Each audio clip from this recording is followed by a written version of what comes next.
So hello everyone, welcome to the platform of achievers. তোমরা কেমন আছো? আশা করি খুবই ভালো আছো। তো আজকের এই ক্লাসের মধ্যে আমরা তিনটে টপিক নিয়ে আলোচনা করব। প্রথম টপিকটার নাম কি sir? Limitations of valence bond theory. Second টপিকটার নাম কি স্যার? Crystal field theory. আর 3 নম্বর টপিকটা পড়াবো যদি টাইম পারমিট করে, ওটা কি sir? Splitting diagram for octahedral complex. এবার দেখো, এই যে সিএফটি থিওরিটা হট করে তো আকাশ থেকে পড়তে পারে না। তার মানে কি? তার মানে হচ্ছে আগের থিওরিতে স্যার কোনো লিমিটেশন ছিল, আগের থিওরি কিছু বলতে পারিনি স্যার, তাই জন্য এই সিএফটি থিওরিটা এসছে। কথা কি ক্লিয়ার? হ্যাঁ স্যার, বুঝলাম। তো আগের থিওরি কি ছিল স্যার? Valence bond theory. তো ভ্যালেন্স বন্ড থিওরির কি কি লিমিটেশন ছিল ওটাই প্রথমে আমরা দেখব। তো সবাই সামনে দেখো আর আমার সাথে নোট করো এই পয়েন্টগুলো। Limitations of VVT. सर क्या क्या लिमिटेशन था? এই যে ভিভিটি থিওরিটা কে দিয়েছিল স্যার? সায়েন্টিস্ট পাউলি। তো প্রথম লিমিটেশন কি ছিল স্যার? প্রথম লিমিটেশন এটাই ছিল যে according to VVT strong field ligand কারা হয়? স্ট্রং ফিল্ড লিগ্যান্ড যারা হবে, যারা ইলেকট্রনসের পেয়ারিং করিয়ে দেবে। স্ট্রং ফিল্ড লিগ্যান্ড কারা হবে? যারা ইলেকট্রনসের পেয়ারিং করিয়ে দেবে। আর উইক ফিল্ড লিগ্যান্ড কারা হবে স্যার? যারা পেয়ারিং করাতে পারবে না ইলেকট্রনসের। কথা কি ক্লিয়ার? হ্যাঁ স্যার, বুঝলাম। মানে স্ট্রং ফিল্ড লিগ্যান্ড যারা হবে তারা পেয়ারিং করিয়ে দেবে ইলেকট্রনসের, আর উইক ফিল্ড লিগ্যান্ড যারা হবে তারা পেয়ারিং করাতে পারবে না। কিন্তু ভিভিটি এইটা বলতে পারেনি যে কেন স্ট্রং ফিল্ড লিগ্যান্ড পেয়ারিং করিয়ে দিচ্ছে আর কেন উইক ফিল্ড লিগ্যান্ড পেয়ারিং করাতে পারছে না। এই ব্যাপারটা কিন্তু বলতে পারিনি। তো এইটাই আমাদের প্রথম পয়েন্ট হয়ে যাবে। সবাই নোট করো, প্রথম পয়েন্টটা এটাই হবে যে VVT could not explain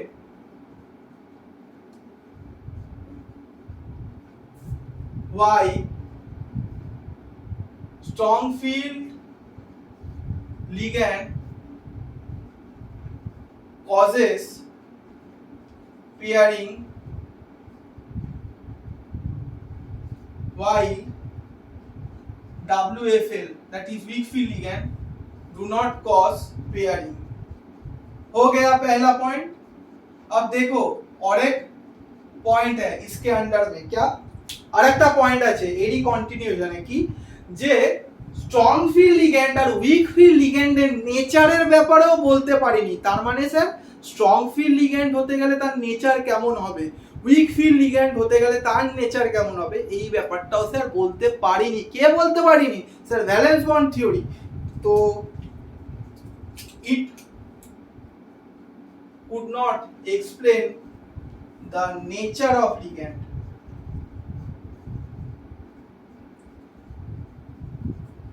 nature of ligands হয়ে গেল। মানে স্ট্রং ফিল্ড আর উইক ফিল্ডের নেচার বলতে পারিনি। কথা কি ক্লিয়ার? হ্যাঁ স্যার, বুঝলাম। এবার 2 number limitation. According to VBT, ভিভিটির সাহায্যে আমরা কি বার করতে পারি স্যার? Magnetic moment. Sir magnetic moment বার করার কি কোনো ফর্মুলা আছে? হ্যাঁ। কি formula? Mu equals to square root of n into n plus 2। মিউটা কি স্যার? মিউটা বেসিক্যালি ম্যাগনেটিক মোমেন্টকে ইন্ডিকেট করছে, দ্যাট ইজ ম্যাগনেটিক মোমেন্ট। আর স্যার এনটা কি? এনটা হচ্ছে, জানো না তোমরা? সবাই জানো। এনটা হচ্ছে কি স্যার? এনটা হচ্ছে number of unpaired electron. Sir number of unpaired electron হচ্ছে এন। কথা কি ক্লিয়ার? হ্যাঁ স্যার, বুঝছি। তো নাম্বার অফ আনপেয়ার্ড ইলেকট্রন যদি কোনো স্পিসিসে থাকে তার মানে ওই স্পিসিসটা প্যারাম্যাগনেটিক নেচার শো করবে। আরে হ্যাঁ কি না বলো? হ্যাঁ স্যার, যদি আনপেয়ার্ড ইলেকট্রন থাকে তার মানে প্যারাম্যাগনেটিক নেচার শো করবে, আর যদি না থাকে ডায়াম্যাগনেটিক। বোঝা যাচ্ছে? এবার সামনে তাকাও। তার মানেটা হচ্ছে স্যার যদি আনপেয়ার্ড ইলেকট্রন থাকে আমরা ইজিলি ইলেকট্রন এখানে দেখো, যদি আনপেয়ার্ড ইলেকট্রন থাকে তাহলে আমরা ইজিলি ম্যাগনেটিক মোমেন্টকে বার করে নেব। बहुत इजी फॉर्मूला है, तो easily we can find out. এবার দেখো ভিভিটি কি বলতে পারিনি, ওটাই আমাদের মেন কথা এখানে। লিমিটেশনের ওটাই মেন আমাদের অ্যাপ্রোচ হবে।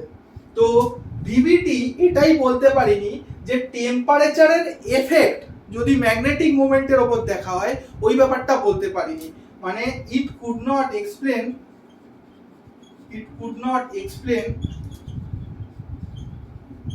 the effect of temperature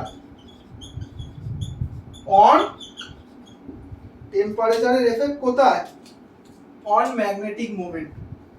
মানে টেম্পারেচার বাড়ালে বা কমালে কোনো কি ম্যাগনেটিক মোমেন্টের কাজ হবে, মানে কোনো কি রিঅ্যাকশন দেবে ও, মানে রিঅ্যাকশন মানে কি ও কি কোনো কিছু দেখাবে, বাড়বে বা কমবে কিছু কি হবে, এই ব্যাপারটা বলতে পারিনি। আমরা যদি টেম্পারেচার বাড়াই বা কমাই তাতে কি ম্যাগনেটিক মোমেন্টের কোনো এফেক্ট হবে, এই ব্যাপারটা বলতে পারিনি।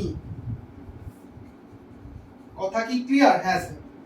এবার এই পয়েন্টারই কন্টিনিউয়েশন আরেকটা জিনিস আছে যে কোন কমপ্লেক্সের ক্ষেত্রে এই যে মিউ আমরা ক্যালকুলেট করছি, মিউ ক্যালকুলেট কোথা দিয়ে করছি স্যার, এই ফর্মুলাটা দিয়ে।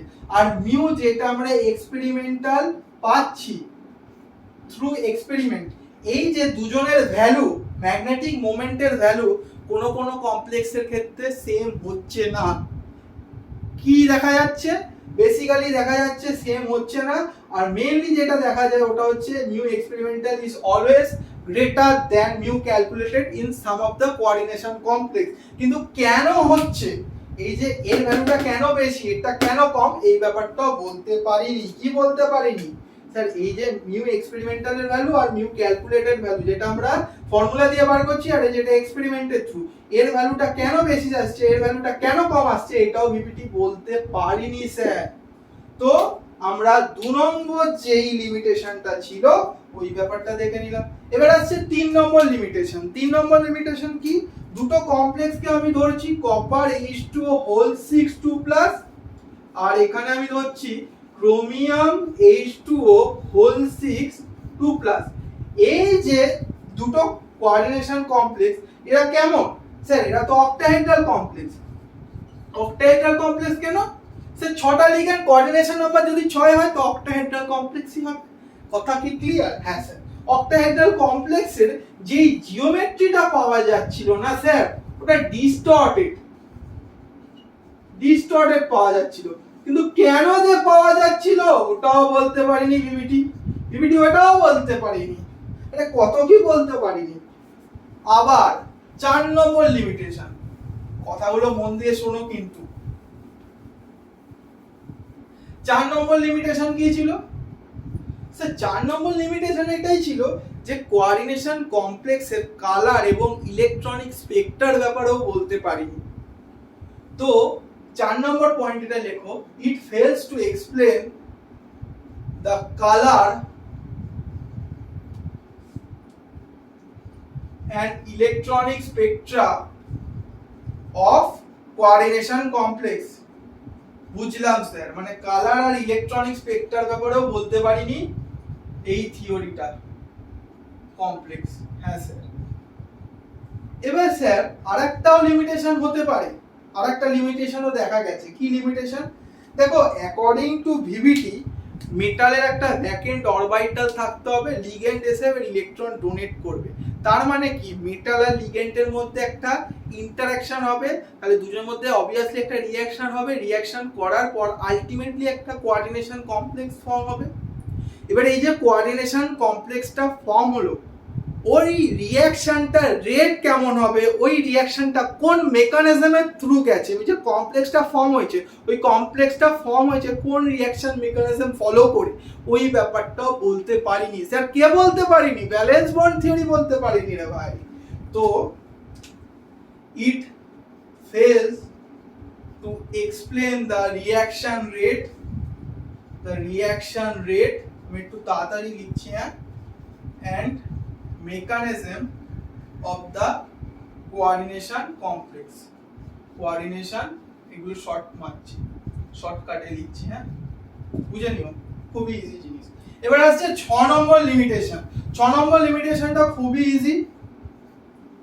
আর একটা জিনিস বলতে পারিনি, কোনটা স্যার, এই যে কমপ্লেক্সটা আছে না কপার NH3 হোল 4 2+, এই কমপ্লেক্সেরও জিওমেট্রি বলতে পারিনি বা স্ট্রাকচার বলতে পারিনি। এই কমপ্লেক্সের জিওমেট্রি বা স্ট্রাকচার বলতে পারিনি ভিভিটি। স্ট্রাকচারই লিখে দাও। বইয়ে স্ট্রাকচারও লেখা, জিওমেট্রি লেখা, আমি স্ট্রাকচার লিখছি।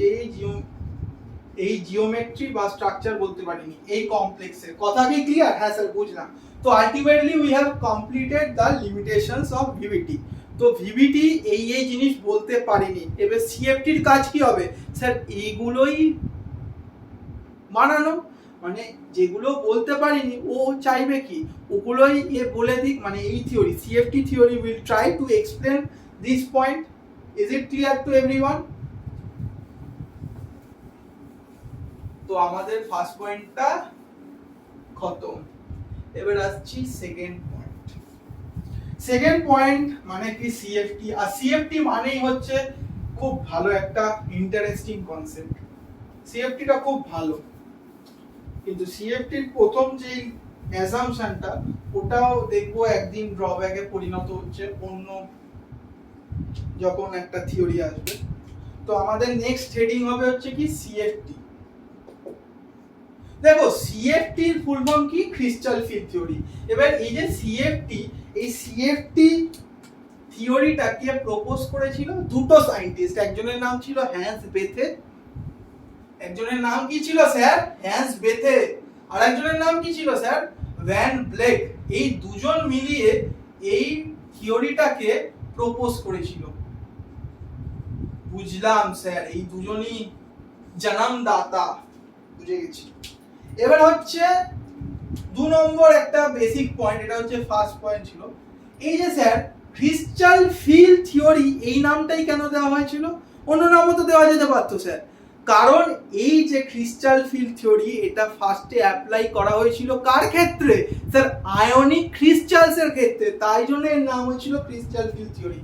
এটা বেসিক্যালি আয়নিক ক্রিস্টালস এর উপরই ফার্স্ট অ্যাপ্লাই করা হয়েছিল, ফার্স্ট অ্যাপ্লাইড।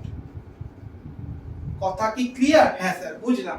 তো আমরা এই দুটো বেসিক পয়েন্ট জেনে নিলাম সিএফটির ব্যাপারে, খুবই এগুলো বেসিক পয়েন্ট ছিল।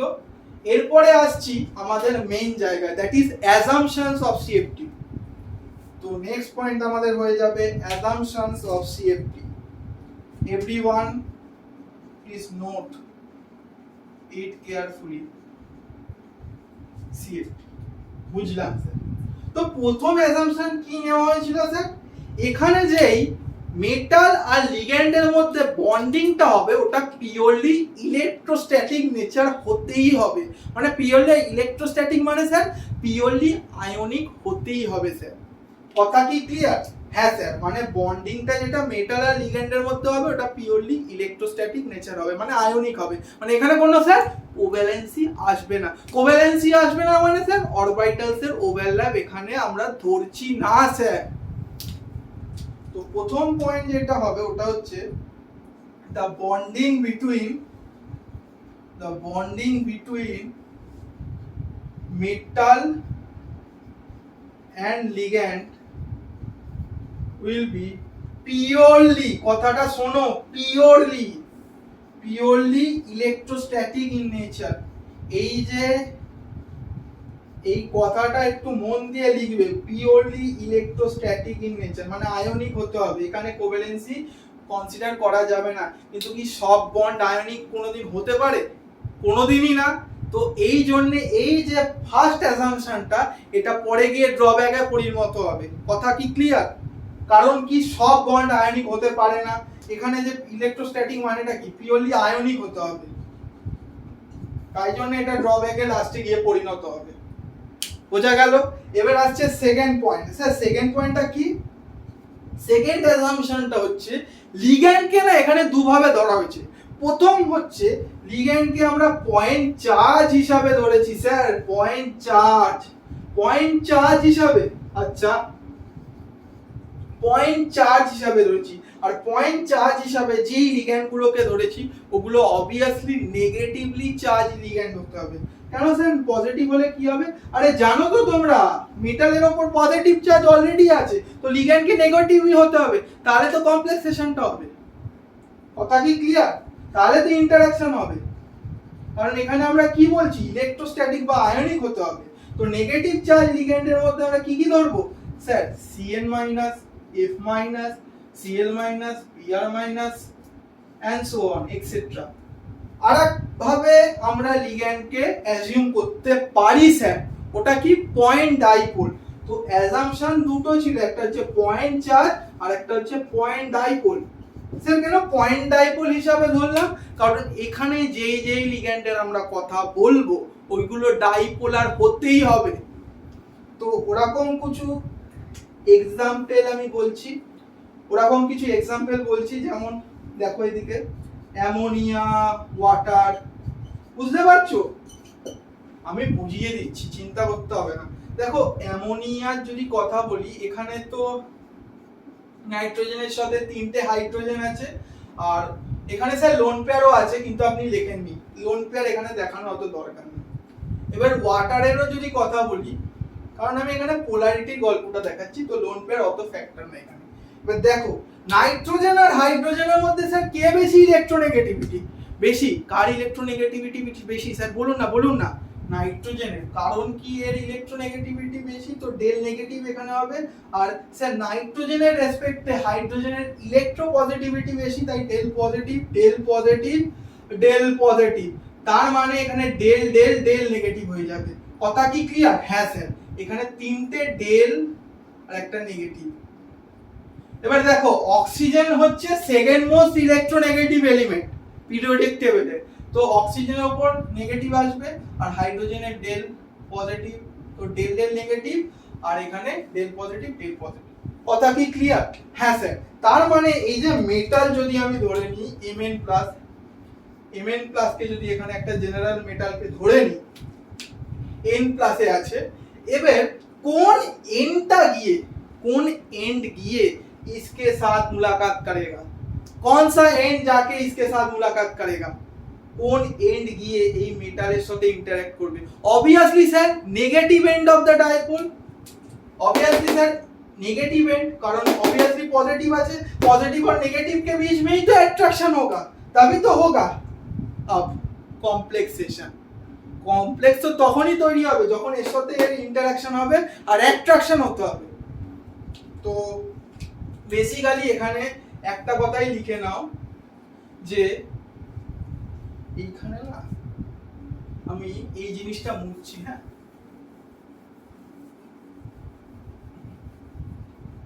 देखो the negative end of the dipole will direct towards metal cation। ये जो नेगेटिव एंड है ना इस डाइपोल में, ये नेगेटिव एंड जाके इस मेटल के साथ अट्रैक्शन करेगा, ये नेगेटिव पार्टটা গিয়ে এখানে গিয়ে অ্যাট্রাকশন করবে। তো যদি অ্যামোনিয়ার কথা বলি এই নাইট্রোজেন, আর যদি অক্সিজেনের ওয়াটারের কথা বলি এই অক্সিজেনটা টুয়ার্ডস মেটাল ক্যাটায়ন। কথা কি ক্লিয়ার? হ্যাঁ স্যার বুঝলাম, খুব বেসিক ব্যাপার এগুলো।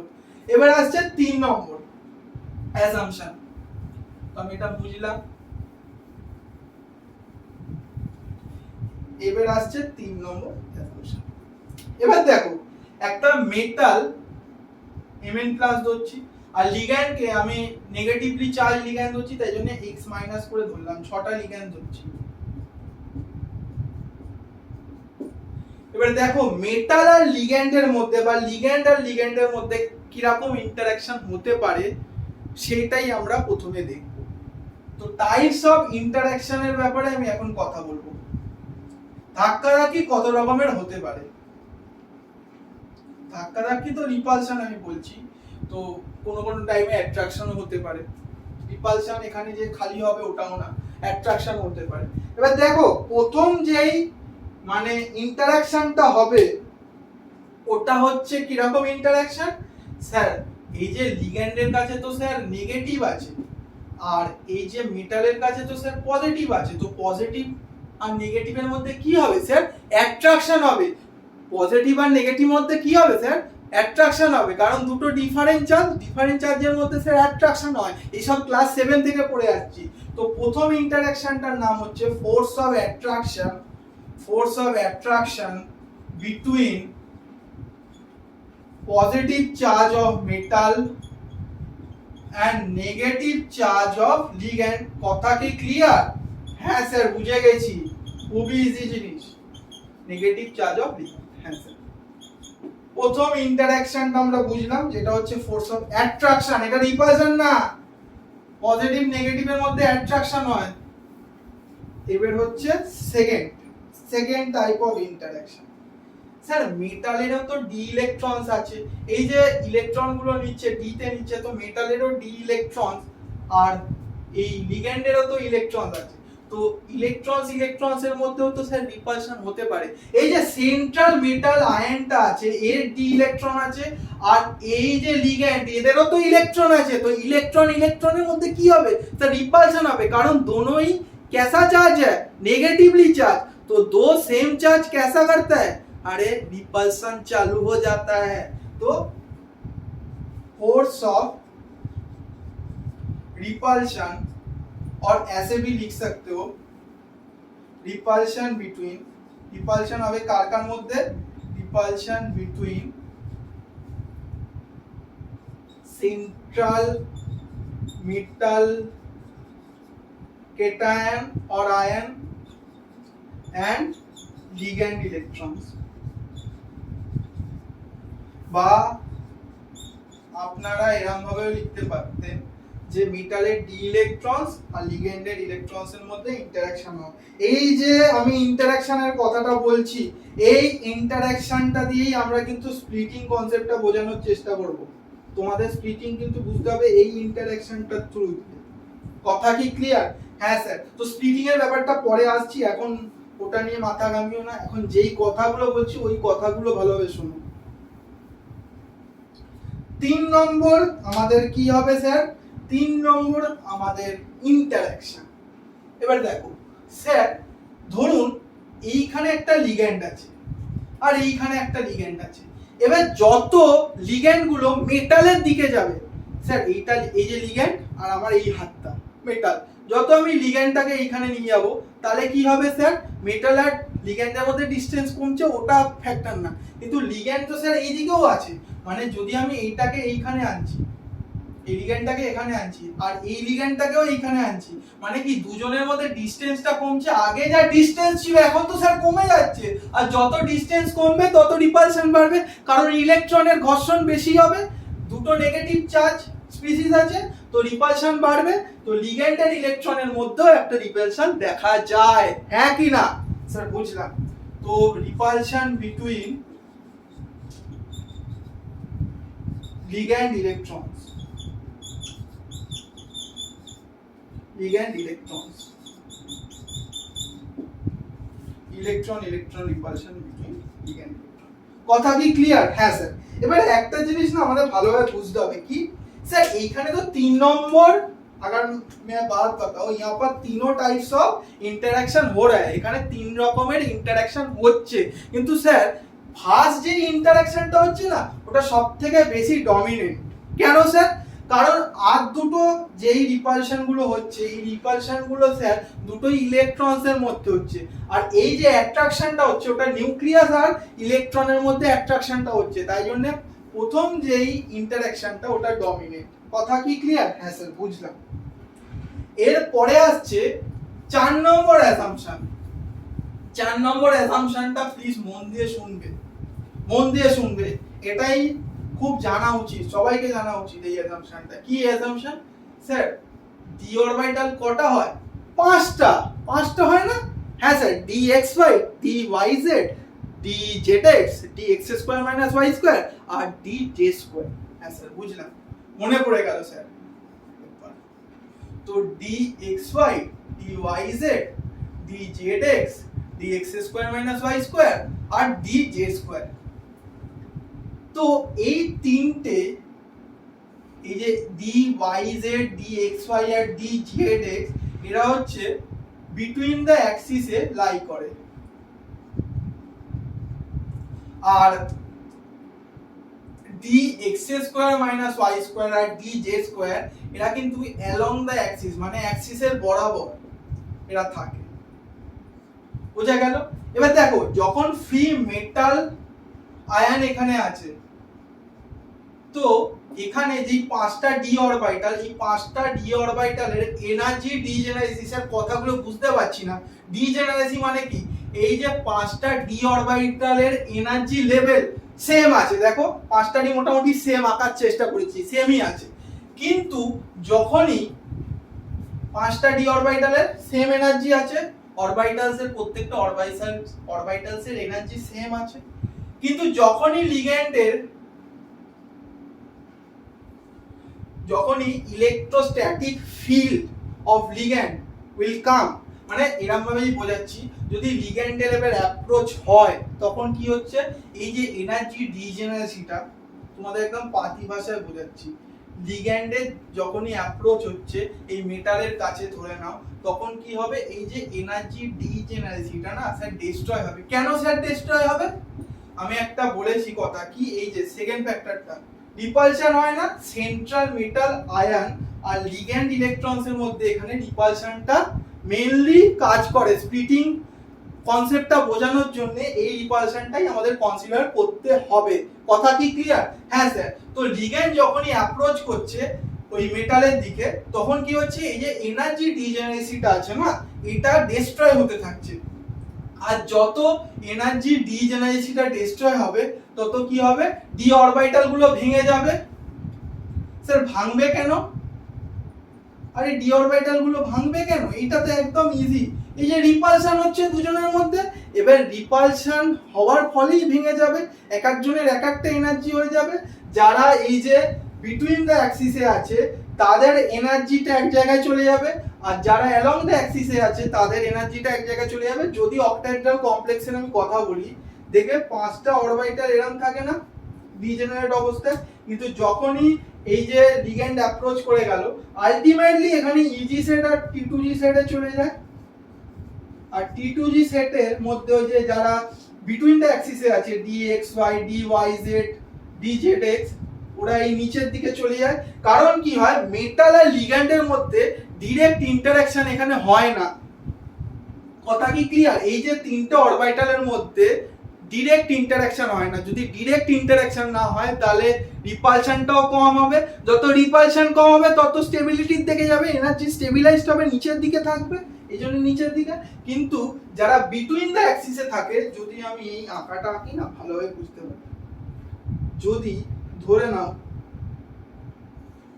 dj স্কয়ার,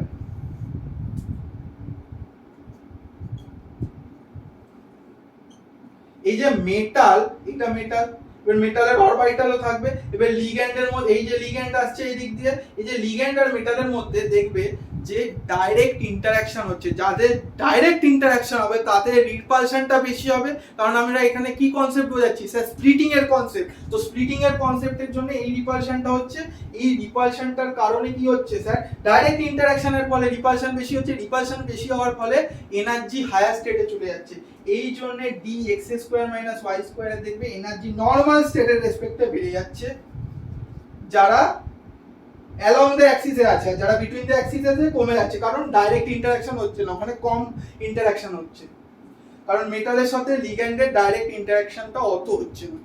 কথা কি ক্লিয়ার?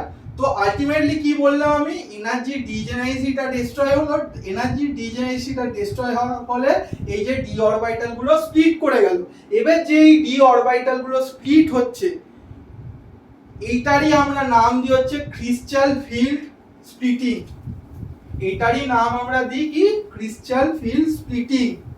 বোঝা যাচ্ছে? হ্যাঁ স্যার, বুঝতে পারলাম। এই যে ডি অরবিটাল গুলো স্প্লিট করলো না, এটারই তো বলছেন আপনি নাম দিয়েছেন, এই যে স্প্লিটিং হয়ে যাচ্ছে ডি অরবিটালস গুলোর, এটারই নাম হচ্ছে ক্রিস্টাল ফিল্ড স্প্লিটিং। এবার কত অ্যামাউন্ট অফ এনার্জি লাগে এই অরবিটাল গুলোকে ভাঙার জন্য, একটা টি2জি সেটে একটা ইজি সেটে, ওটারই আমরা নাম কি বলি, crystal field splitting energy. Energy একটা লাগছে, ধর একটা মার্কার আছে, এই মার্কারটাকে আমায় ভাঙতে হবে, তো আমাকে এনার্জি ইউজ করতে হবে, তো যত অ্যামাউন্ট অফ আমাকে এনার্জি ইউজ করতে হবে এই রেসপেক্টে, এই অরবিটাল গুলো ভাঙার রেসপেক্টে, ওটার নাম কি হয়ে যাবে, crystal field splitting energy, splitting energy. এবার দেখো এই যে স্প্লিটিং গুলো করাচ্ছি কেন স্যার, স্প্লিটিং গুলো করবো কেন, প্রথম কথা আপনি এটা বলুন তো, ক্রিস্টাল ফিল্ড স্প্লিটিংটা করাচ্ছি কেন। স্প্লিটিংটা এই জন্যই করাচ্ছি কারণ সিস্টেমটা স্টেবিলিটির দিকে যাচ্ছে, সিস্টেমস গেট স্টেবিলাইজড।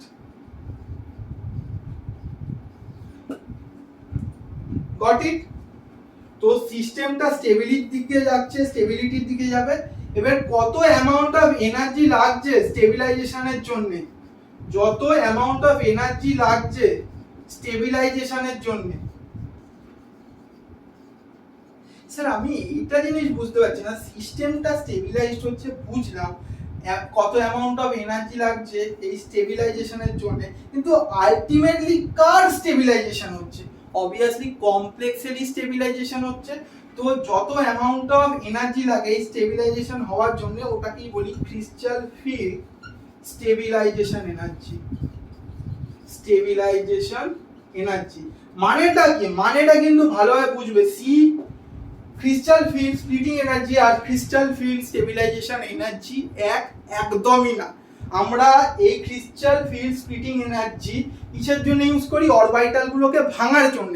এবার স্প্লিট হওয়ার ফলে কতটা অ্যামাউন্ট অফ এনার্জি দিয়ে স্টেবিলিটি মিলছে কমপ্লেক্সটার, কত অ্যামাউন্ট অফ এনার্জি স্টেবিলিটি মিলছে কার? কমপ্লেক্সটার, ওটাকে আমরা বলছি ক্রিস্টাল ফিল্ড স্টেবিলাইজেশন এনার্জি।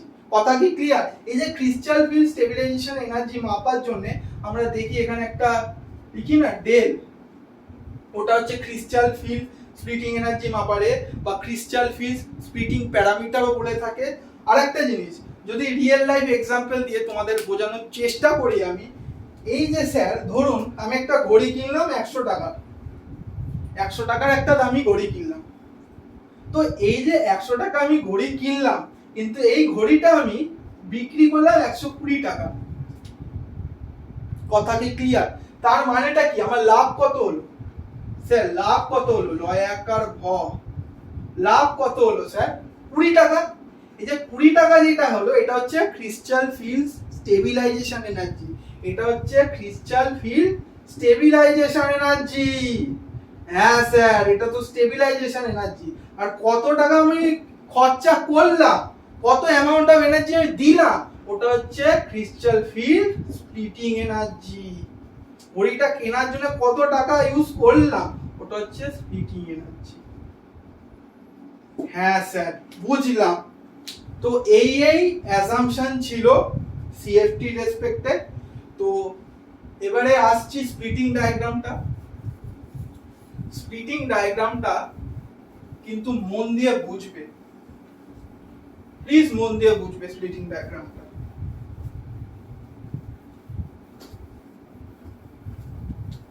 এটা রিকোয়েস্ট আছে, প্লিজ মন দিয়ে বুঝবে, কারণ স্প্লিটিং ডায়াগ্রামের যদি কথা বলি 95% বুকে ভুল দেওয়া আছে। এবার হচ্ছে স্প্লিটিং ডায়াগ্রাম। স্প্লিটিং ডায়াগ্রাম বইয়ে যেই ডায়াগ্রামটা দেওয়া আছে ওটা হচ্ছে এইটা, দেখো 5টা ডি অরবিটাল, ডি জেনারেট এরম থাকবে, তারপরে এর এনার্জি গ্যাপ বাড়বে, তারপরে দুই ভাবে স্প্লিট হয়ে যাবে। মুছে দিলাম। হ্যাঁ, তো এই বাড়বে এনার্জি, এখান থেকে এখানে গেল মানে এনার্জি বাড়লো। এরপরে হচ্ছে আমি যদি অক্টাহেড্রালের কথা বলি, এটা ইজি সেটে ভাঙবে আর এটা হচ্ছে টি2জি সেটে ভাঙবে। কিন্তু জীবনে এরকম মাথায় প্রশ্ন আসেনি, স্যার এত লোয়ার এনার্জিতে ছিল, অরবিটালস গুলো তো লোয়ার এনার্জিতে ছিল, হায়ার এনার্জিতে যাবে কেন? তো আনস্টেবল, হায়ার এনার্জিতে যাও মানে তো আনস্টেবিলিটি আসে। এটাই বলছি, এটাই বইয়ে এভরি বুক, প্রত্যেকটা বইয়েই মোটামুটি এই ডায়াগ্রামটাই দেওয়া, কিন্তু এই ডায়াগ্রামটা পুরোটা ঠিক না। এটা হচ্ছে যদি হাফ ডায়াগ্রাম বলি এই কথাটা খুব আমার ভ্যালিড হবে। কেন স্যার? কারণ দেখো তুমি এটা তো মাথায় তোমাদের আসতে পারতো যে স্যার এই লোয়ার এনার্জি লেভেলে ছিল, হায়ার এনার্জি লেভেলে কেন যাবে? হায়ার এনার্জি লেভেলে যাওয়া মানে তো আনস্টেবিলিটি। এটা হচ্ছে হাফ ডায়াগ্রাম। এবার ফুল ডায়াগ্রামটা আঁকছি, দেখো ফুল ডায়াগ্রামটা হচ্ছে 1 2 3 4 5, এইটা হচ্ছে ফুল ডায়াগ্রাম। এবার এইখান থেকে যে ভাঙলো,